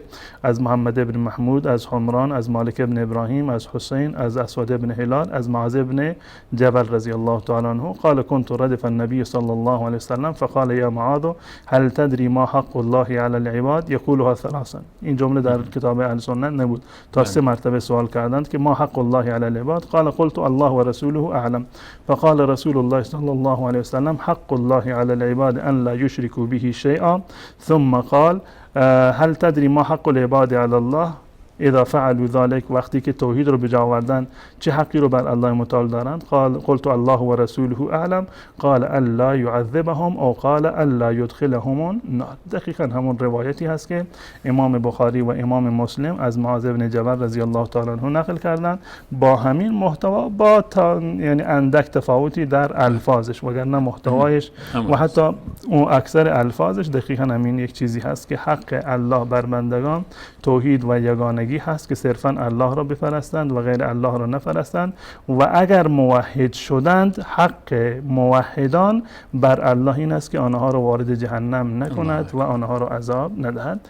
این مسائلی هست که شیخ محمد بن عبدالوهاب رحمت الله علیه در این باب ذکر کردند و مسائلی رو که استنباط کردند در لابلای صحبت‌ها من به اون اشاره کردم و چیز اضافه بر این نیست. دقیقاً مطالبی که من توضیح دادم توضیح مسائل و نکاتی است که شیخ محمد بن عبدالوهاب رحمت الله علیه از این آیات و روایت استنباط کرد.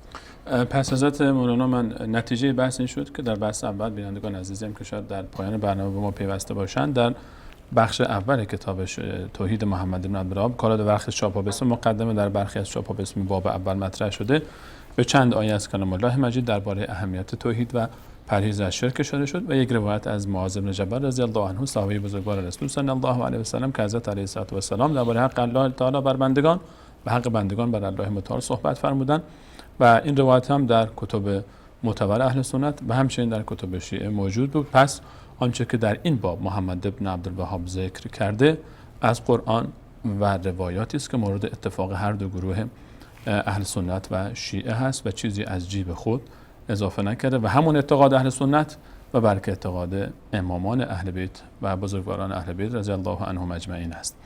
حضرت مولانا اجازه بدید پس درباره دو تا از مواردی که از بینندگان عزیز مطرح کردن اول سوال مرتبط به موضوع رو مطرح بکنیم. آقا محمد اولی میرندمون گفتن که اشاره کردن به موضوعی که نسبت دادن به شیخ الاسلام ابن تیمیه و رد بر جهمیه. ما به صورت کلی یعنی این برنامه رو گذاشتیم برای بیان همین واقعیت ها و برای رفع همین شبهاتی که آقای اسمش نمیدونم محمد بود از مشهد یا بقیه کسانی که مطرح میکنن. ما از کتاب توحید شیخ محمد ابن عبدالوهاب آغاز کردیم و در مورد صفات الله متعال و دیدگاه اهل سنت و الجماعت یا دیدگاه شیخ محمد ابن عبدالوهاب یا شیخ الاسلام ابن تیمیه رحمت الله علیه ما به صورت مفصل تک تک صفات الله متعال هم ان شاء الله بررسی خواهیم کرد و عمده‌ترین کتاب شیخ الاسلام ابن تیمیه رحمت الله علیه که در باب اثبات صفات واسطیه هست و بقیه کتاب‌هایی که در این زمینه دارن در مورد صفات الله متعال ما اینها را یک به یک ان شاء الله مطرح خواهیم کرد تا اینکه عقیده اهل سنت و الجماعت و همان عقیده وهابیت و شیخ محمد ابن عبدالوهاب به صورت واضح و شفاف و بدون هیچ گونه ابهامی و بدون هیچ گونه ترس و واهمه ما این رو خدمت بینندگان عزیز با استدلال از آیات قرآن و احادیث رسول الله صلی الله علیه و سلم مطرح خواهیم کرد. هیچ کدام از اهل سنت و الجماعت معتقد نیستند که الله متعال جسم است مطلقاً و ابدا. اگر کسی معتقد باشد که الله جسم هست از دایره اهل سنت و الجماعت خارج است. این عقیده رو بیشتر از هر کسی شیخ محمد ابن عبدالوهاب تبیین کردند، یعنی نفی جسمانیت و مشابهت الله با مخلوقات یا مشابهت مخلوقات با الله را در طول تاریخ هیچ کسی به اندازه شیخ الاسلام ابن تیمیه رحمت الله علیه در این زمینه کار نکردند که انشاءالله اینو به صورت مفصل خدمت بینندگان عزیز مطرح خواهیم کرد. امید الله متعال. پس نیاز به وقت است. من از همه بینندگان عزیز درخواست من این هست که در پیگیری انشاءالله پیگیر برنامه ها باشید و به هر حال طبیعتاً مباحث زیاد هست و ابواب زیادی مورد بحث قرار خواهد گرفت. فقط نیاز به وقت داریم که انشاءالله با صبر و استقامت شما عزیزان و همراهی شما همین مباحث به صورت علمی و دقیق مطرح خواهد شد. نسبت به سوال برادرمون خورشید که فرمودن اسم پسرشون میخوان عرش بذارن اگر صحبت گرچه یعنی ممانعت شرعی نداره، منی در این زمینه وارد نشده، اما اسم مناسبی نیست که انسان اسم فرزندش رو عرش بگذاره، آسمان و زمین بگذاره. گرچه ممانعت شرعی نیست اما اسم جالبی هم در واقع نیست. میتونند که بهترین و زیباترین نامه ها که رسول الله صلی الله علیه و سلم برای فرزندان پسر معرفی کردن عبدالله و عبدالرحمن هست که اگر ما یعنی محبت داریم با عرش الله متعال که نشانه وسعت رحمت الله متعال هست، اسمش رو بگذارند عبدالرحمن یا همون عبدالله بهتر و زیباتر هست. ببینید الله متعال. در پایان حضرت مولانا صحبتی باقی مانده که مهم باشه. آقای برادرمون عبدالرحیم از ساوه که واقعا از اسم خودشون یک اسم با مسمایی بود، یک سهمی از خود رحمت و مهربانی و حلاوت در کلام ایشان بود و کل حرفای ما یک طرف و تأثیر حرفهای زیبایی که ایشون گفتن و از دلشون برخاست واقعا یک طرف هست و مطمئن هستم که این عطر توحید و شعاع خورشید انشاءالله روز به روز مواردی رو که ابهامی داشته، مواردی رو که مردم از دید مردم پنهان مانده و شرکی رو که به جای توحید معرفی شده انشاءالله روز به روز واضح خواهد شد و توحید همگانی خواهد بود و امیدوار هستم که الله متعال یعنی ایشون رو ثابت قدم قرار بده در این راهی که انتخاب کردند و واقعا معلوم هست که مسافت خیلی زیادی رو طی کردند، ایمانشون عمیق هست و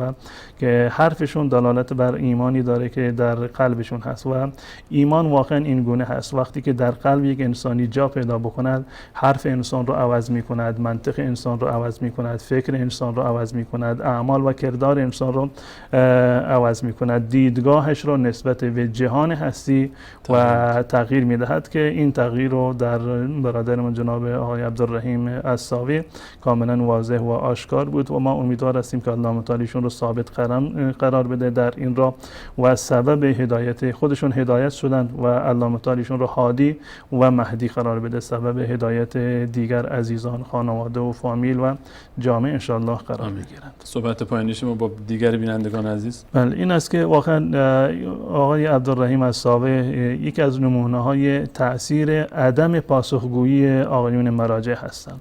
اگر چه آقایون مراجع پاسخ نگویند چه پاسخ بگویند که ما پاسخ را بررسی خواهیم کرد. اگر پاسخ هم نگویند افرادی مانند عبدالرحیم و دیگر مهتدین و هدایت یافتگان و موحدان جواب واقعی رو از سکوت این مراجع شیعه حتما دریافت خواهند کرد. خیلی ممنون حضرت مولانا از اینکه وقتتون رو در اختیار ما و بینندگان عزیز گذاشتید. انشاءالله که در برنامه‌های بعدی هم در پای درس شما و خدمت شما باشیم. همچنین از همه شما عزیزان که تا این لحظه برنامه خودتون یاری کردید نهایت سپاس و تشکر رو داریم و با عرض پوزش از همه عزیزانی که نتونستیم صدای گرم اونها رو در این برنامه داشته باشیم، این قول رو خواهیم داد که انشاءالله در برنامه‌های پیش رو بتونیم که وقت بیشتری رو در خدمت شما عزیزان بگذاریم. و نهایت سپاس از محمد جان، احمد جان و فرید و منیر احمد جاوید جان عزیز، جوانان پرشوری که پشت صحنه پیوسته تلاش میکنن تا این ارتباط بین ما و شما برقرار باشه. در پایان از الله متعال برای همه گذشتگان خودمون بخشش، رحمت، مغفرت و برای خودمون توفیق درک صحیح توحید و دین و اعتقاد و باور صحیح و اخلاص تا آخرین لحظه حیات را از الله متعال و فوت بر این عقیده سالم رو خواهانیم و برای الله متعال این کار سخت نخواهد بود. تا برنامه بعد همه شما خوبان رو به الله متعال میسپارم. الله یار و نگهدار شما.